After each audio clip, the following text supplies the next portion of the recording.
Income tax department अब political parties को दिए जाने वाले चंदे पर भी कड़ी स्क्रूटनी करेगा। डिपार्टमेंट ने अनरिकॉग्नाइज्ड पॉलिटिकल पार्टीज और इंस्टीट्यूशन के नाम पर गलत टैक्स कटौती लेने वाले टैक्स पेयर्स को एसएमएस और ईमेल अलर्ट भेजना शुरू कर दिया है। सीबीडीटी ने डेटा एनालिसिस के जरिए ऐसे फर्जी दावों की पहचान की है जिनमें कई मामलों में गलत कटौती के आधार पर फर्जी रिफंड भी क्लेम किए गए हैं। ऐसे में टैक्स पेयर्स के पैटर्न बेस्ड एनालिसिस से इन दावों की पहचान हुई है। विभाग के मुताबिक कुछ एजेंट्स ने पूरे देश में एक नेटवर्क बनाए रखा था। ये एजेंट कमीशन पर रिटर्न फाइल करते थे और इनकम टैक्स एक्ट के तहत कटौतियों को बड़ा चढ़ाकर दिखाते थे जिससे ज्यादा रिफंड मिल सके। इसी के साथ सीबीडीटी की ओर से नज कैंपेन भी शुरू किया गया। ये टैक्स पेयर्स को कोई भी पिन्यूटिव एक्शन होने से पहले फाइलिंग को सुधारने का मौका देता है।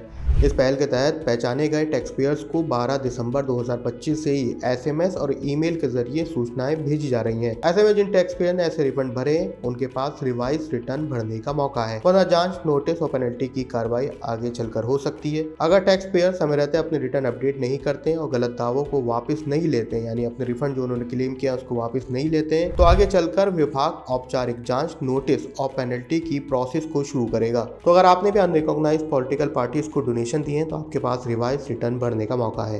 इनकम टैक्स डिपार्टमेंट की इस कार्रवाई पर आपकी क्या राय है, हमें कमेंट सेक्शन में जरूर लिखें। फाइनेंशियल शेयर मार्केट की दूसरी खबरों के लिए हमारे चैनल को लाइक और सब्सक्राइब जरूर करें।